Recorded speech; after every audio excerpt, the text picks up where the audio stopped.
anak-anak muda saya harapkan bahwa mereka mau menggali dan lebih mencintai budaya nenek moyangnya.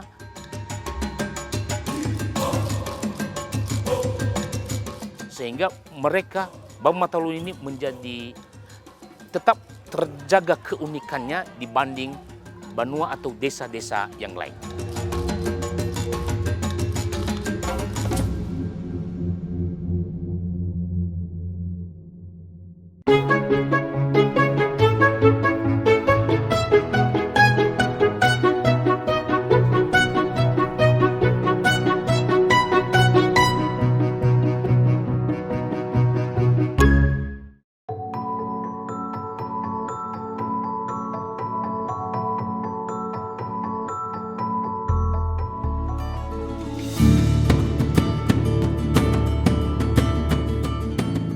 Nias tak hanya memiliki sejuta pesona pantainya yang indah.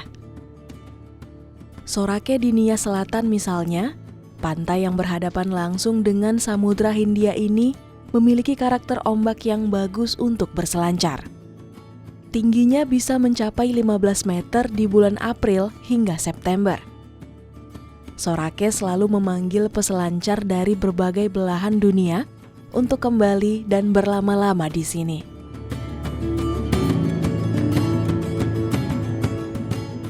Tak hanya pantai yang menjadi lokasi kejuaraan selancar dunia, Nias Selatan juga memiliki kekayaan adat budaya yang melegenda. Sejak zaman megalitikum hingga kini masih dapat dinikmati wisatawan.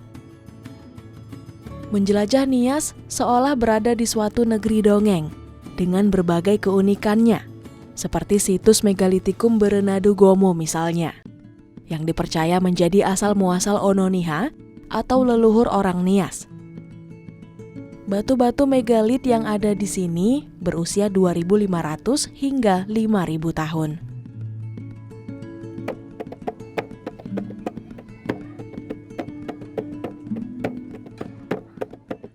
Yahoru, nama saya Octavianus Emmanuel Fau. Karena saya sudah berkeluarga, dan apalagi sudah punya anak, saya dipanggil Amma Sonata. Saya lahir di desa Baru Matalu ini.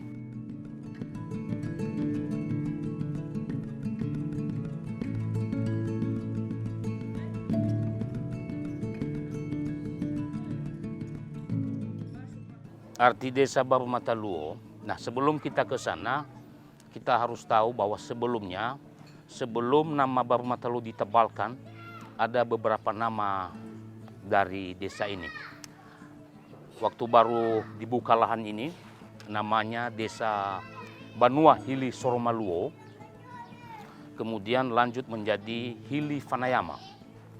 Kemudian kurang lebih tahun 1887,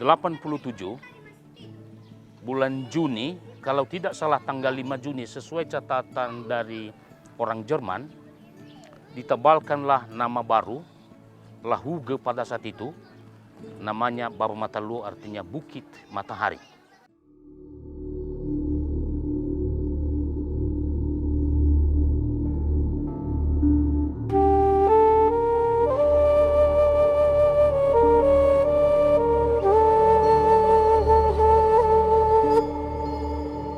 Nah, Baru Matalu itu kalau di bahasa Indonesia kan, itu kurang lebih Bukit Matahari.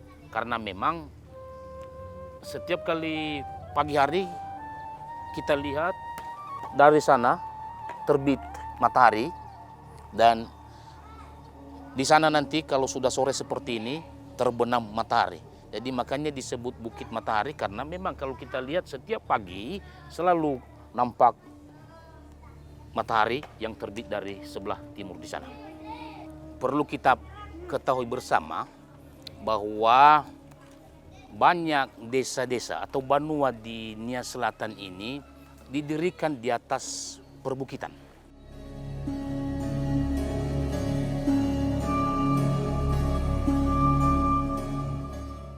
Bicara tentang kapan ada Baru Matalu, kita tidak lepas dari sejarah ketika desa Orahili dibakar, dibumi hanguskan oleh Belanda.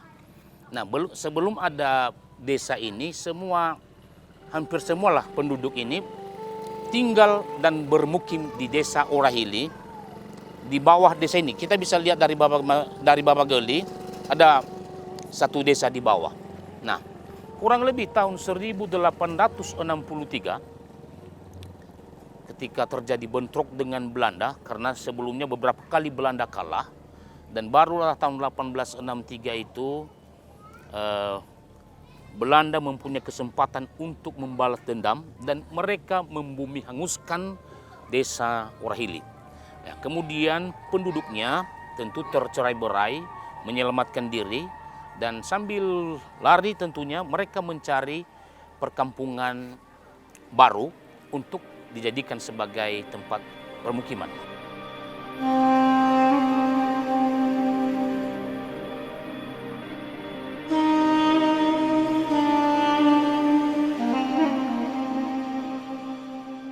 Untuk masuk ke desa unik ini, pengunjung harus menaiki tangga teras pertama berjumlah 7 anak tangga dan 70 pada teras kedua.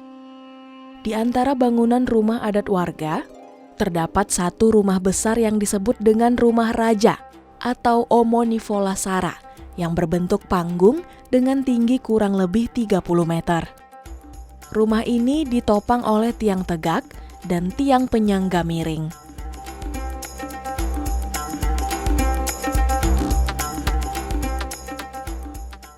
Nah, soal bahwa dikaitkan dengan zaman megalitikum dengan batu-batu yang ada di sini, karena memang nenek moyang orang Nias ini sudah akrab dengan budaya batu. Ya, di mana-mana seperti ini, Bamataluo akrab dengan budaya batu, desa sebelumnya Orahili budaya batu, dari sebelumnya Lahusa juga budaya batu, dan bahkan tempat yang pertama konon katanya di daerah Berenadu sana di Gomo itu kan mereka sudah mengenal dan dekat dengan budaya batu itu. Di depan rumah raja dan warga, terdapat batu yang terdiri dari daro-daro atau tempat duduk. Batu-batu ini juga menandakan status sosial seseorang. Tidak sembarang orang dapat membangun rumahnya di lokasi ini pada tahun 1865 saat desa ini didirikan. Sekira 10 tahun kemudian, rumah raja didirikan secara gotong royong. Pada tahun 1978, rumah raja ini selesai dibangun dan dirayakan bersama.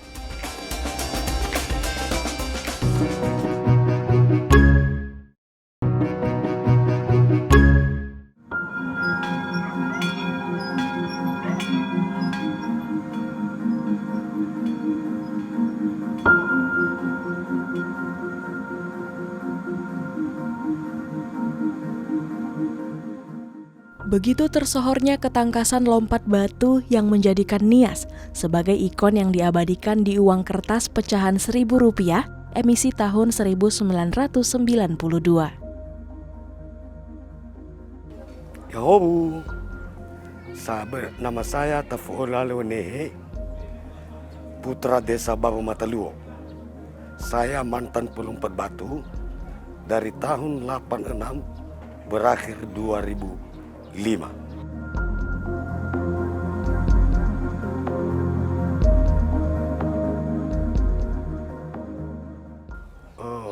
Orang tua saya juga pelompat batu.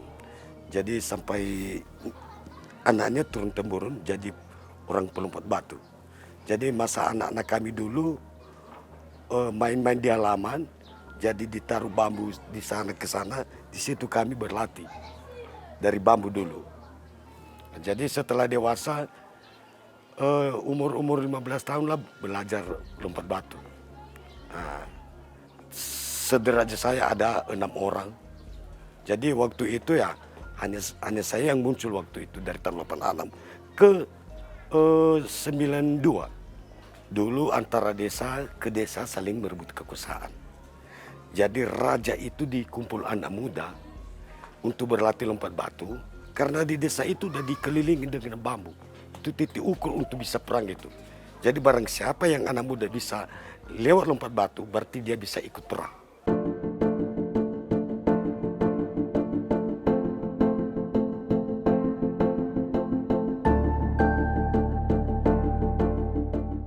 Lompat batu itu didirikan, dibuat di situ untuk melatih ketangkasan orang.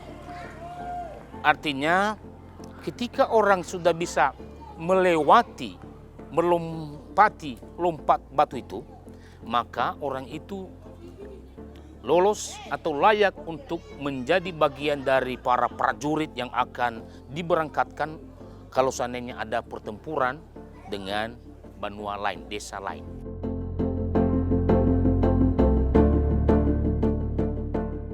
Takjub ya Bu ya. Kenapa saya bilang sangat takjub? Karena ini kan kita awalnya hanya mendengar ceritanya saja seperti itu. Bahkan cerita tentang lompat batu ini kita mendengar dari kita-kita kecil dulu bahwasannya itu adalah salah satu cara masyarakat sini untuk berumah tangga seperti itu. Ternyata setelah kita sampai di sini ceritanya tidak seperti itu gitu. Jadi cerita yang sudah dari dulu dari kecil kita mendengar itu ternyata salah dan akan kita perbaiki ke depannya. Kemudian kan ini suatu yang wilayah yang bagus ya, destinasi yang bagus, yang selain pantai juga tradisinya yang perlu kita lestarikan seperti itu.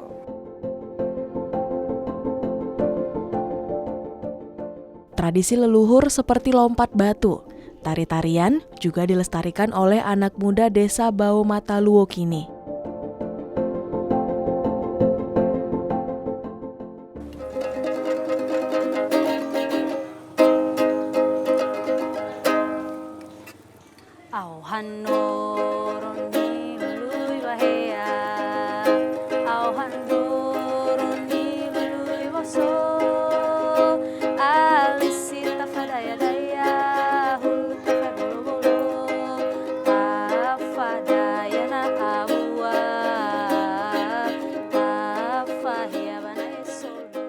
Nitra Sarifau, di tengah kesibukannya menjadi pemandu wisata, ia juga menyempatkan diri untuk melestarikan adat budaya Bau Mataluo dengan menjadi anggota pengurus sanggar tari bernama Baluseda.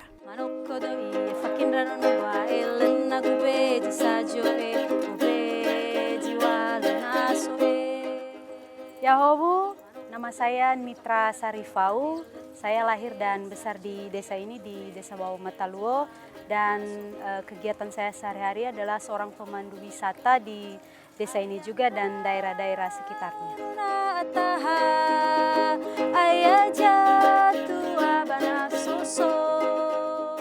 Di sini anak-anak muda itu pertama ada yang anak-anak sekolah, kemudian ada juga yang melanjutkan sekolahnya di luar. Misalnya setelah tamat SMA ada yang ke Jakarta, ada yang melanjutkan kuliah atau mencari pekerjaan. Nah, di desa ini juga anak-anak muda sudah jarang yang ke kebun. Jadi kadang di rumah atau menjadi kuli bangunan atau ya seperti saya juga jadi tour guide karena kan ini salah satu destinasi wisata. Jadi hampir setiap hari tamu datang dan ada beberapa anak-anak muda juga yang menjadi tour guide.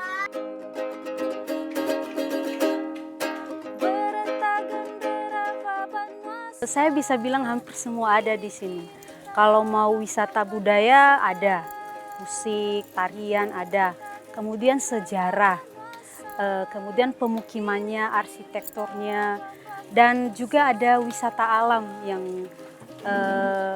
di Bau Mataluo ini sebenarnya dikelilingi sungai. Yang kalau tertarik trekking itu bisa banget mengelilingi desa ini sambil menyusuri sungai dan air terjun juga ada.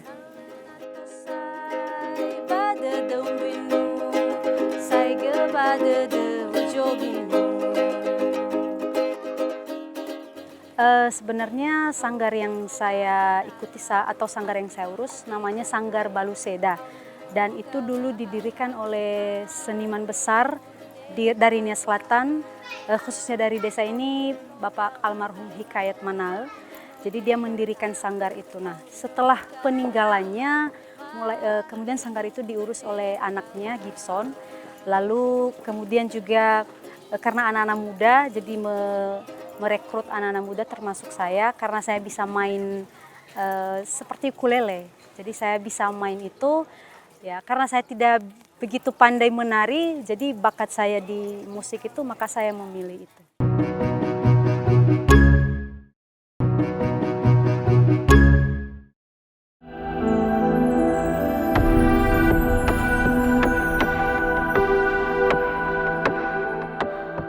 Kejayaan desa Bau Mataluwo dimulai pada pemerintahan Raja Saonigeho yang dikenal gigih melawan Belanda. Ia tidak terima dengan penindasan yang dilakukan penjajah terhadap rakyatnya. Ia pun mengusir Belanda pada ekspedisi Belanda tahun 1847 dan Perang Hiligeho tahun 1913. Saonigeho yang dijuluki sebagai lebah pohon beringin ini memiliki prinsip perjuangan. Meski habis semuanya, harga diri tidak akan saya korbankan.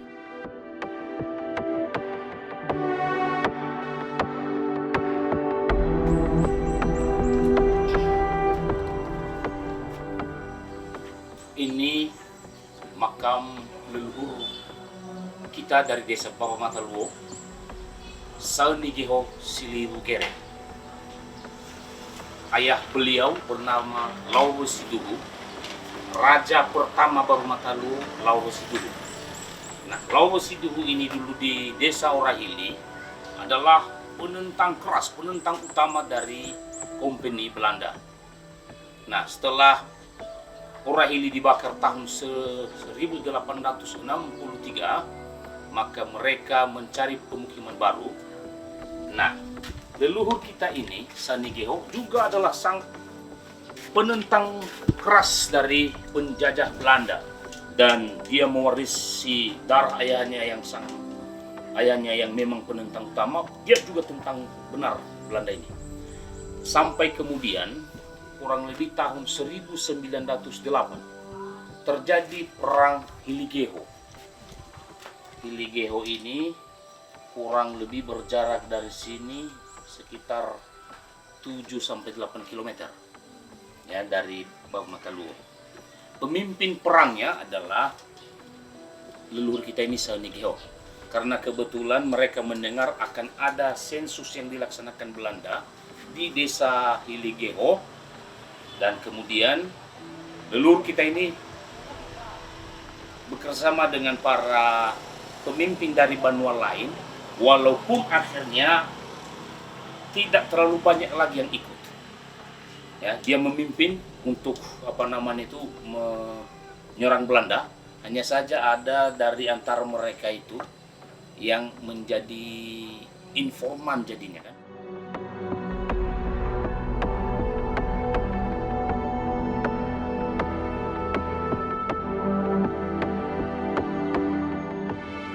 Kegigihan Saonigeho memacu semangat Octavianus Faux untuk melestarikan sejarah, tradisi, dan adat istiadat desa Bau Mataluwo.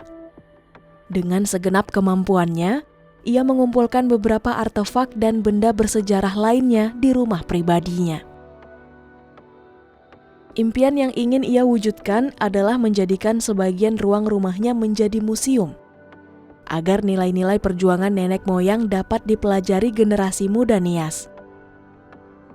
Terlebih lagi, ketika desa Bau Mataluwo digaungkan menjadi desa warisan budaya dunia oleh UNESCO.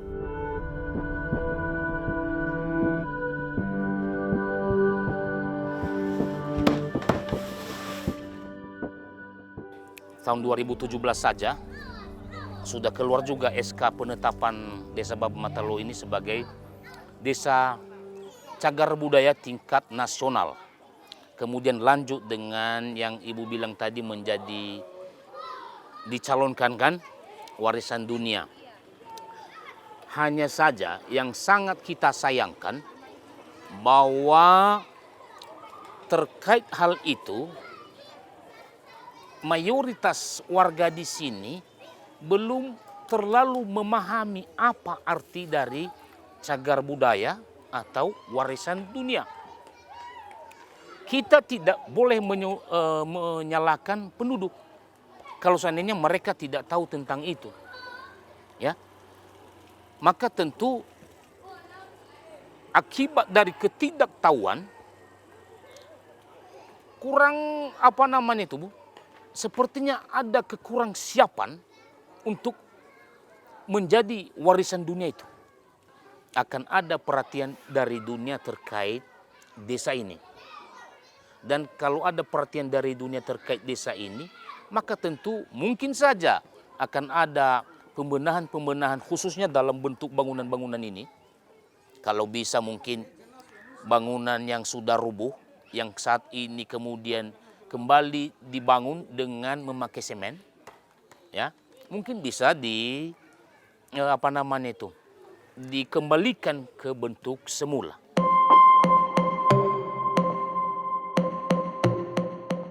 Octavianus Fao dan warga desa Bau Mataluo juga memiliki harapan yang sama, yakni memakmurkan desa Bau Mataluo sejalan dengan upaya pelestariannya pula. Tidak hanya sebatas angan, yang dibarengi pula dengan rusaknya bagian-bagian rumah raja atau Omo Nivolasara karena minim pemeliharaan.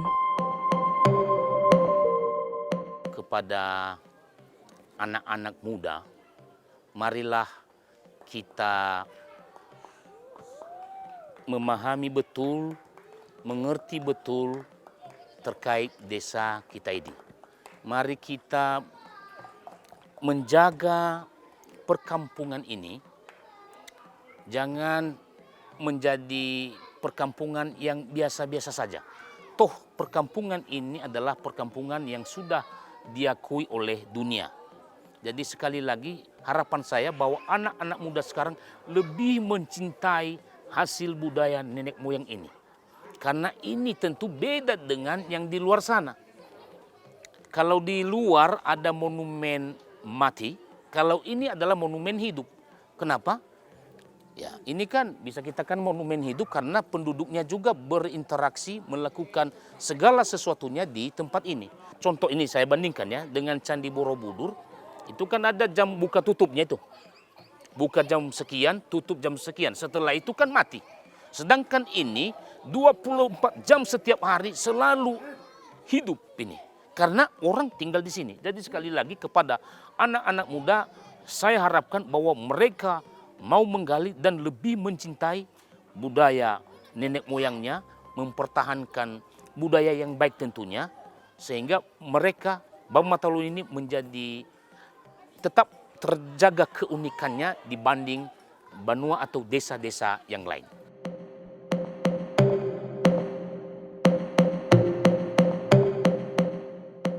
Sauhagele, Yahoo.